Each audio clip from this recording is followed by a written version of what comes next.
मराठा आरक्षणाच्या मागणीसाठी मनोज जरांगे पाटील हे पुन्हा एकदा मैदानामध्ये उतरलेत।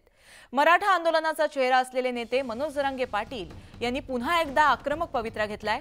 मनोज जरांगे पाटील हे मराठा आरक्षण शांतता जनजागृती रॅली काढणार आहेत। या रॅलीला अंतरवली सराटीतून सुरुवात झाली आहे।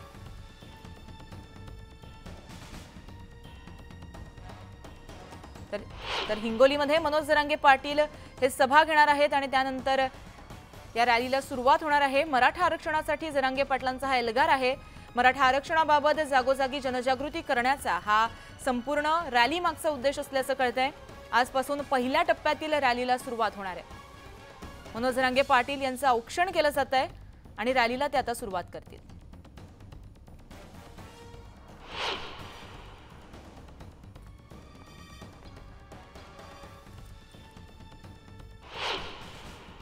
सरकारची जर इच्छा असेल तर 7 दिवस नाही 2च घंट्यात सगळे निर्णय होऊ शकतात आणि ते बी कायदेशीर टिकणारे। तर इच्छाशक्ती त्यांची पाहिजे। पुढची दिशा तर आम्ही नंतर ठरवणार आहे 13 तारखेच्या नंतर, कारण हे 5 टप्पे होणार आहे। सगळ्या मराठा समाजाची बैठक घेतल्याशिवाय पुढचा निर्णय होणार नाही। पण एका गोष्टीवर आम्ही पहिल्यापासून ठाम आहे, 288 उमेदवार उभा करायचे का 288 पाडायचे, नाविलाज आहे आमचं।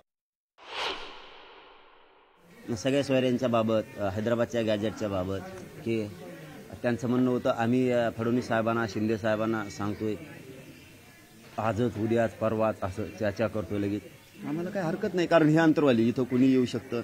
इथं हे मराठ्यांचं केंद्र असल्यामुळं इथं कोणाला येऊ नको असं म्हणता येत नाही आणि आल्या गेल्याशिवाय तरी कोणी प्रश्न कशी मार्गी लागणार आहेत। आणि आता काय आले काय आणि गेले काय कोणी पण, हे मराठ्यांचं केंद्र आहे, दुसरं मी कोणाचंच होऊ शकत नाही। मराठा समाजाचाच मी फक्त, मी किती नेते आले किती कोणी काय झालं, मी कृतीवर आणि अंमलबजावणीवर जास्त विश्वास ठेवतो।